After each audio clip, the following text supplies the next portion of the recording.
Hello and welcome. My name is Nicholas and this is Literally Graphic. And today I am going to be briefly touching on the much hyped Midnighter and Apollo by Steve Orlando, Fernando Blanco, and Romulo Fajardo Jr. And so, just to be upfront and honest, I only picked up this book due to the hype of it being like one of the first really positive, obvious representation of a male-male gay relationship in a DC comic book. And as someone who is interested in LGBTQ representation in comic books, though not necessarily so much the gay relationships for whatever reason, yeah, I was really interested in picking up this book and seeing what I thought. And overall, I would say it is a good superhero comic book. It seemed to definitely hit all the marks on that and be really solid.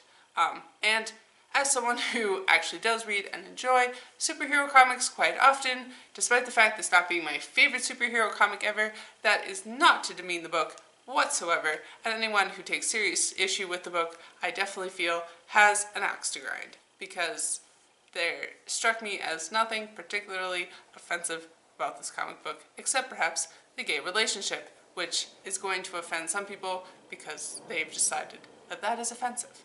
As I said, gay relationships and romances are not necessarily my favorite thing in the world.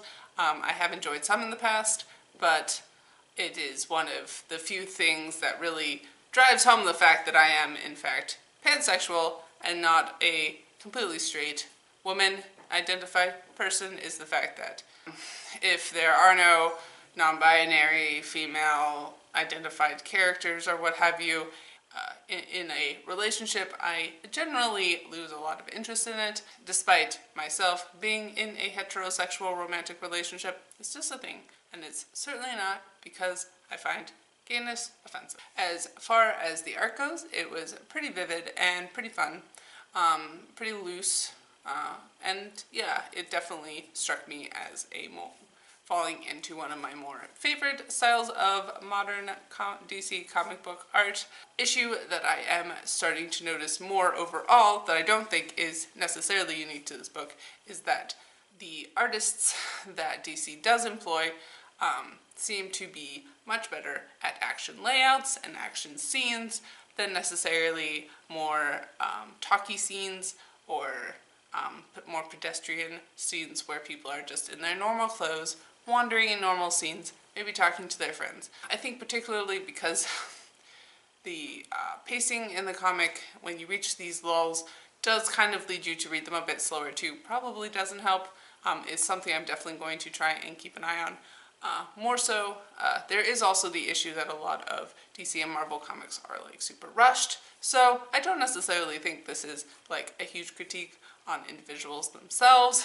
It is at most possibly a reflection of what they find most interesting in a book and the least interesting, but it stands to rights that DC and Marvel would employ people who are very good at drawing action.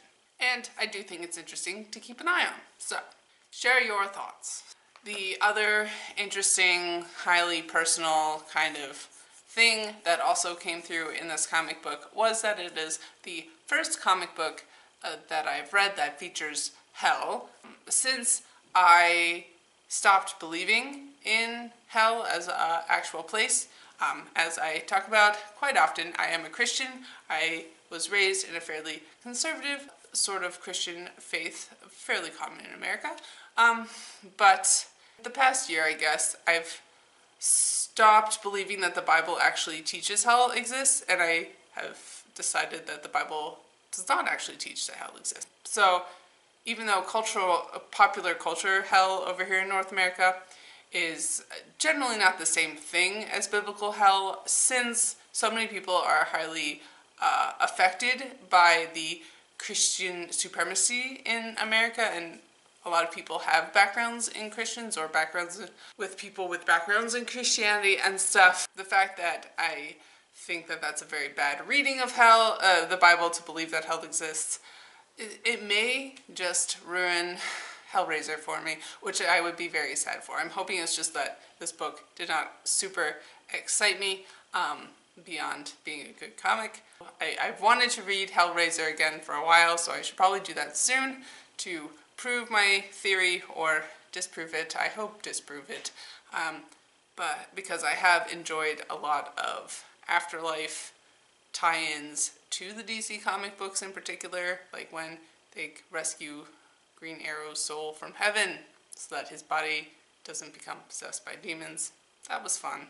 But yeah, it's also just an interesting concept, how one's beliefs in hell reflect on how one reads popular culture things that deal with hell. I don't know. Sandman's also on my to-read list, again, to return and finish reviewing that, so another great comic I've enjoyed.